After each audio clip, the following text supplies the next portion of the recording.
Your true wealth is your time and freedom. Money is just a tool for trading your time. It's a container to store your economic energy until you're ready to deploy it. But the whole world has been turned away from real money and has been fooled into using currency. A deceitful imposter that is silently stealing your two most valuable assets, your time and your freedom. Welcome to the rabbit hole. We are entering a period of financial crisis that is the greatest the world has ever known. The wealth transfer that will take place during this decade is the greatest wealth transfer in history. Wealth is never destroyed, it is merely transferred, and that means that on the opposite side of every crisis there is an opportunity. The great news is that all you have to do to turn this crisis into your great opportunity is to educate yourself. I believe that the best investment that you can make in your lifetime is your own education. Education on the history of money, education on finance, education on how the global economy works, education on how all of these guys, the central bankers, the stock market, how they can cheat you, how they can scam you. If you learn what is going on and how the financial world works, you can put yourself on the correct side of this wealth transfer. Winston Churchill once said that the further you look into the past, the further that you can see into the future. This program is all about creating your own crystal ball, being able to gaze into the future, being able to change this crisis, the greatest crisis in the history of mankind, into your great opportunity.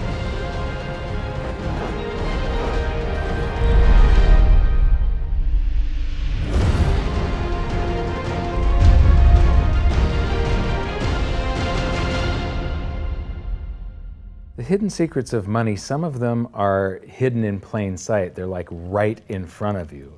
The way the monetary system works is something that isn't actually hidden away from all of us. It's out in the open, but it's complex and people just they can't see how it works. It's hard for them to imagine that we're living in such a hoax. Others are meant to be secret, but the truth is slowly coming out, like the Federal Reserve being a private corporation and not really part of the U.S. government. But when I started studying this, what I found was that there was no place that I could point people to where they could get it all in one spot. And so I basically decided to write my book about it and consolidate monetary history, economics, the markets, fundamentals of gold and silver. There's a lot of smoke and mirrors in economics, and I've sort of made it my job to lift the fog for people.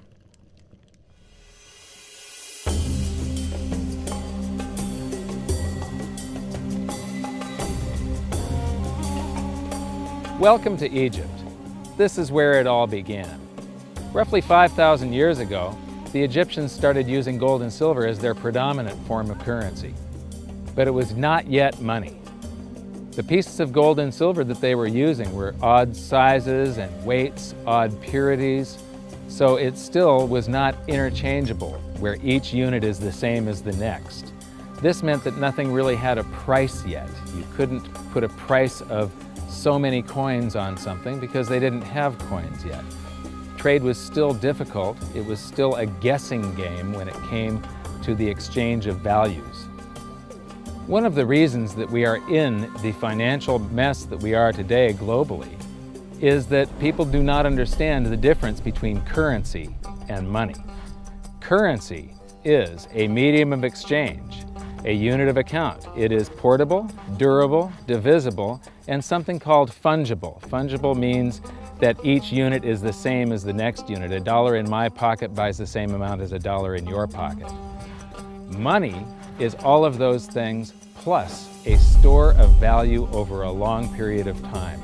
Even financial planners, bankers, your accountant, they don't understand the difference between currency and money.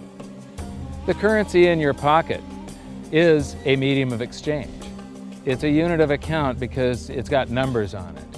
It's somewhat durable, it's portable, it's divisible in that you can make change, and it's fungible. A dollar in my pocket buys the same amount as a dollar in your pocket. But because governments can print more and more and more of it, and dilute the currency supply, it's continually transferring wealth out of your pocket, out of your bank account, to the government and to the banking system. The reason that gold and silver are the optimum form of money is because of their properties. It's an easy medium of exchange because gold and silver store a large amount of value in a very small area. It's a unit of account. Pure gold has the same value all over the planet. So an ounce of gold buys the same amount here in Egypt as it would in China or in the United States. It's durable. The same gold that Egyptians were using in trade 5,000 years ago is still here with us today. It does not corrode. It's divisible. You can make change with it. It's very portable. You could use something like oil as money. It's just that you can't carry around a barrel of oil on your back. It's fungible. Pure gold is the same wherever it is on Earth. Pure silver is the same wherever it is on Earth. It's limited in quantity. That's the reason that it maintains its purchasing power. Governments cannot print it. Over the last 5,000 years, only gold and silver have maintained their purchasing power. There have been thousands upon thousands of fiat currencies, currencies that are unbacked by gold or silver, and they have all gone to zero. It's a 100% failure rate. Well, fiat currency, of course, is a currency that exists at the dictate or by fiat from a government. You say they have their printing presses, and the paper money rolls off the printing presses. And then they give it the fiat designation, which makes the currency official. It's just worthless paper. But when Ben Bernanke gives it the special sign, and they have the cult meeting at the Federal Open Market Committee meetings, it suddenly becomes currency. If you look at what's really going on, it's a con game. And so there's confidence. Well, the Federal Reserve is very forthright about what they're doing. If you read their websites, they'll tell you it's a confidence game. They tell you that there's no intrinsic value in their money. They'll tell you that they print it backed by absolutely nothing. They actually display all these facts. But if you tell somebody in the public that this stuff is created out of thin air, there's no backing whatsoever, it's absolutely worthless, it's about as valuable as monopoly money, they'll look at you like you're nuts. Is there an example throughout history of a fiat currency, a piece of paper that's unbacked by anything, surviving? Short answer, no. Long answer, no. And here's why. When Addison Wiggin took over at the Daily Record, when they got cranked up, Bill Warner asked him to catalog all of the fiat currencies throughout history and what happened to each of them. Addison dutifully went to work. Within a short period of time, he had gone through the alphabet. All the fiat currencies that started with the letter A were done. They all went to zero. He was halfway through the letter B, and all the fiat currencies that started with the letter B, and there were 600 of them in just the first letter and a half of the alphabet, and every single one of them went to zero. Every one. 600 fiat currencies that start with the letter A, and half of the ones that start with the letter B are 600 of these things. Not one ever came close. You think this one, the United States dollar, is going to be the first one after all that? I don't think so. No. No currency, fiat currency has ever survived. None. The thing about money is there actually is a fairly well accepted definition of what money is. The question is, as you apply that definition to particular things that people claim to be money, do they fit the definition? Well, just take the paper dollar, for example. How well does it perform those functions? Well, store of value. The dollar has lost 95% of its purchasing power since the creation of the Federal Reserve in 1913. So not very good as a store of value. One of the things I do is just a way to get the audience's attention is I have a slide, and there are 3 pictures on the slide. One is a pile of monopoly money. The other one is a pile of Federal Reserve notes, what Americans would call paper money. The other one is a solid gold American Eagle 1-ounce coin.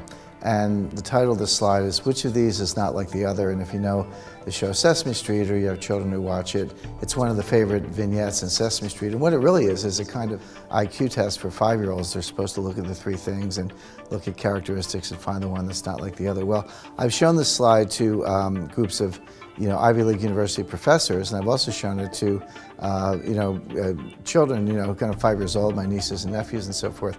And when the professors look at it, they say, well, clearly the dollars are not like the others, because gold has no role as money, and monopoly money is junk, and the American dollar is a store of value, so that's not like the other. But the children look at it and they say, well, the gold coin is not like the other, because the other two are just piles of paper, and the gold coin is clearly something different. So my question to the audience is, who's smarter, a 5-year-old or an Ivy League professor?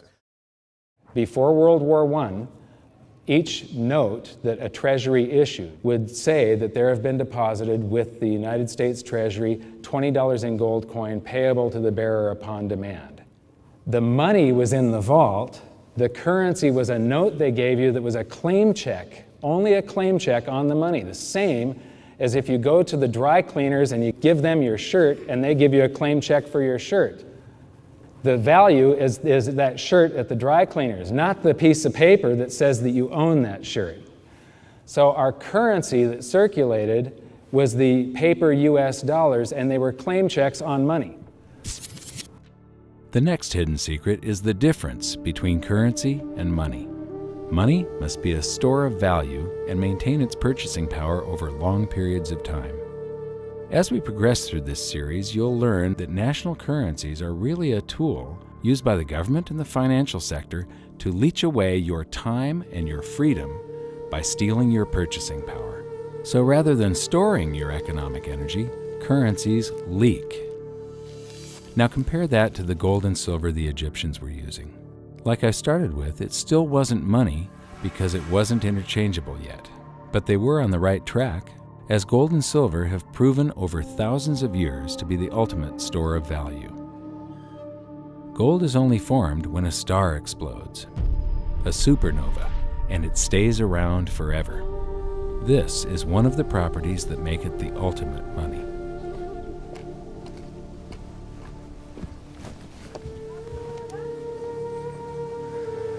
People are amazed that after 5,000 years, the pyramids are still here. But what I'm more amazed at is that the currency that the people that built this were using, that currency, that gold and silver that they were using in trade on a daily basis, is still around today. It may have been melted down and re-refined, and it's in a coin or a bar or in some piece of jewelry, but it's still with us today, and it still purchases something. Yes, it is the ultimate money, because there is nothing else even in the same league. It's divisible, it's permanent, it's a store of value, it's a unit of account. It's got everything you want out of money, but it doesn't go away, and it can't be increased. That is what makes gold the most beautiful money of all. What more could you ask out of a money? It keeps governments under control. You can maintain a solvent system. Governments don't like gold at present because they're getting away with the fiat currencies, and they'll do everything they can to discredit it as an asset class. I mean, my goodness, gold has outperformed the Dow Jones Industrial Average in each of the last 7 years, yet it's not considered a legitimate asset class. Why? Again, it's the fear that maybe gold will be imposed on the system, that it will constrain government ability to spend beyond its means.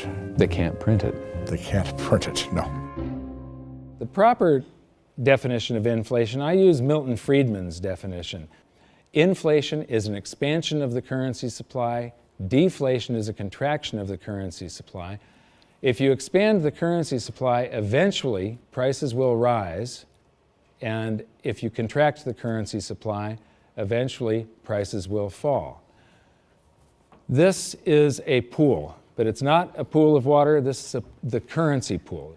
And these are prices. And if you expand the currency supply, prices like a sponge in water have to rise to suck up the excess currency. Governments never stop printing more currency and adding currency to circulation. Therefore, Prices keep on going up not because the stuff that you're trying to buy is changing. The real estate doesn't change. What has changed is the currency purchases less and less. It's the currency going down, not prices going up. The truth is, what we have that makes our world work right now is a big story. None of it's real. It's all just promises. And if you think about it, that's how currency began to work in the beginning. You know, before we had currency, we had barter. I'll give you 3 coconuts and you give me 4 fish, because that's kind of a fair exchange on coconuts to fish. But that got complicated, so we had to invent this thing called money to be a divisible, portable medium of exchange. And the challenge is that we lost that a long time ago, when we lost having things of value be our currency. And now we have this thing called numbers and accounts. But trust me, it is not real. It's a big made-up story. One of the biggest make-believe stories ever is called quantitative easing, which sounds complex, but it's really just a smoke and mirrors term for currency creation. QE started with the banking bailouts back in 2009. This currency was created out of thin air and then given to the banks, who paid themselves record bonuses in reward for crashing the world economy. This is a global phenomenon, but all you have to remember for now is that whether it's QE bailouts or stimulus programs, these are all just voodoo, hocus-pocus terms for increased currency creation. I believe gold and silver will reassert themselves as money. And when they do, there just isn't enough, and their purchasing power is going to go up many, many, many times. Egypt is an amazing place. There's a franticness about it, and utter chaos, especially like the traffic.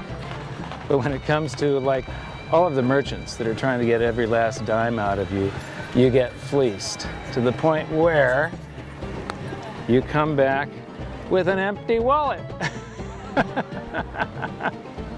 But you know what? They're amateurs compared to Wall Street. In the past several years, I've spoken in many countries about the crisis that's coming, and a lot of people think that they're going to be okay in their country, that it's only going to happen to the United States or maybe the United States in Europe. But what they don't realize is that this is a global phenomenon. I got to show you something here. This is base currency in the United States. This is the number of paper dollars that exist, basically. It took 200 years to go from no dollars in existence to 825 billion. And then we had the bailouts, and then we had QE1, quantitative easing 1, then QE2, and then we had QE3, and then QE4, and then soon we're going to have QE57 and QE382.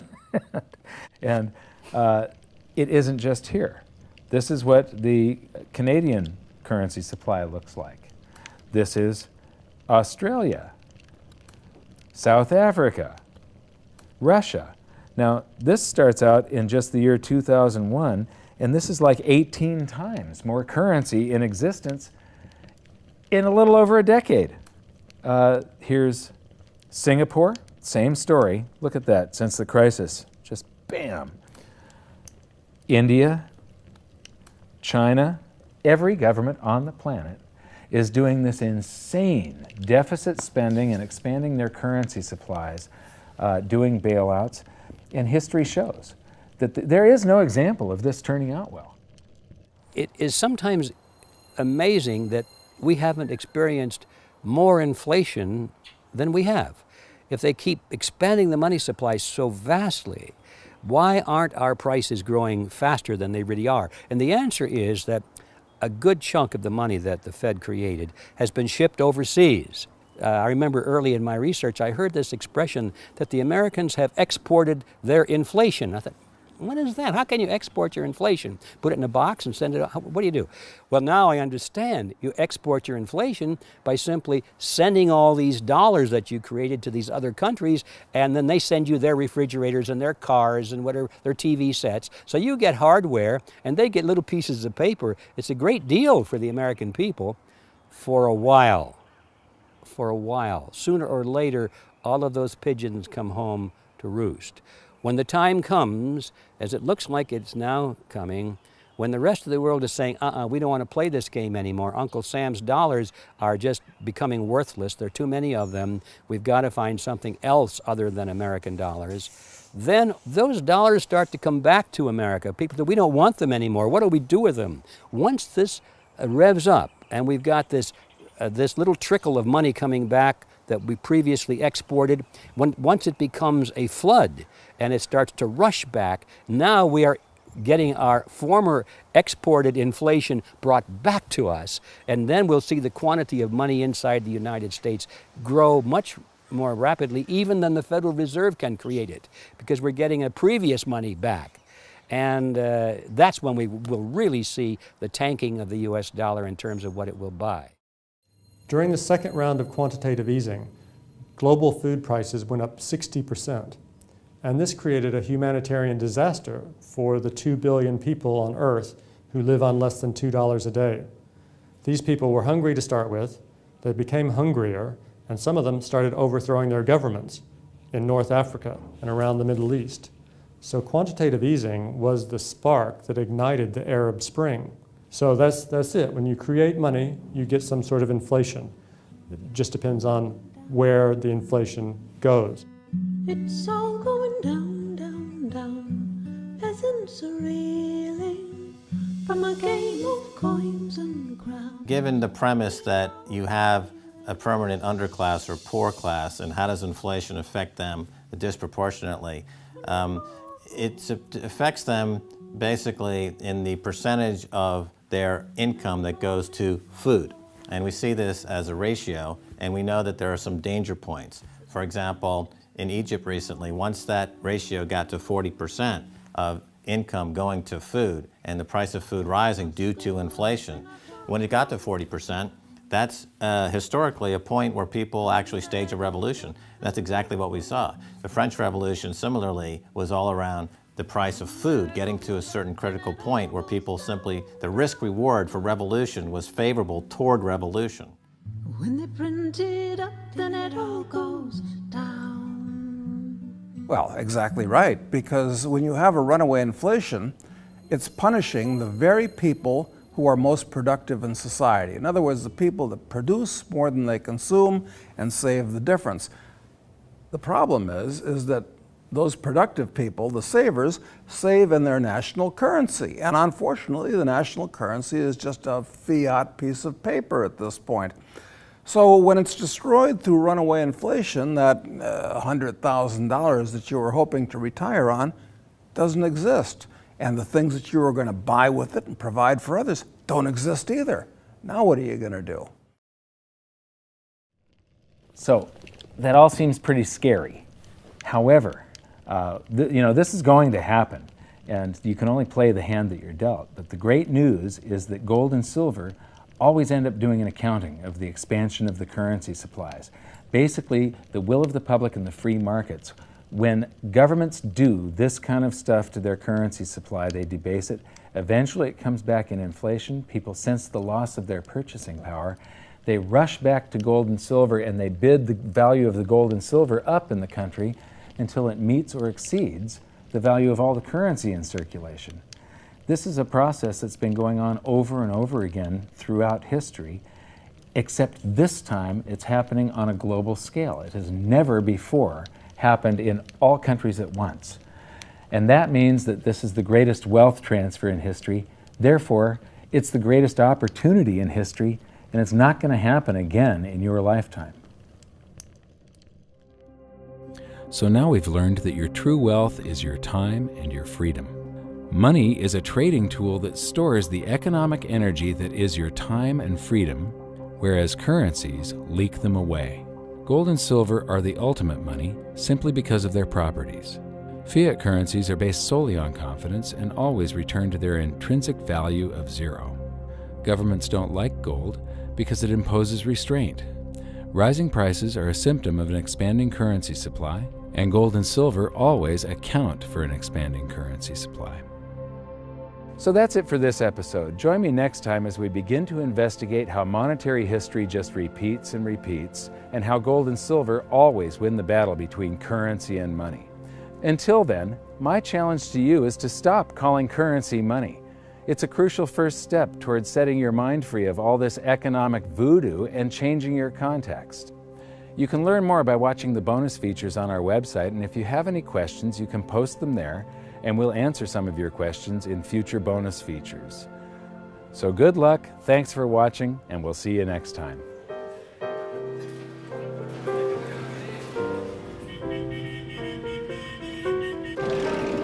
Good morning. Wow. What does fiat mean? It comes from the Latin for crappy car.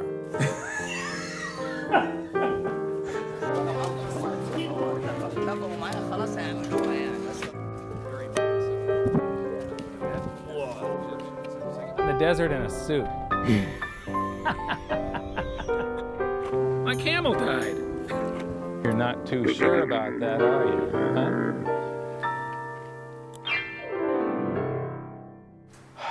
I am ready for a good long nap. Hi, welcome to this bonus feature for the very first episode of Hidden Secrets of Money. And this is currency versus money. So that's the major topic that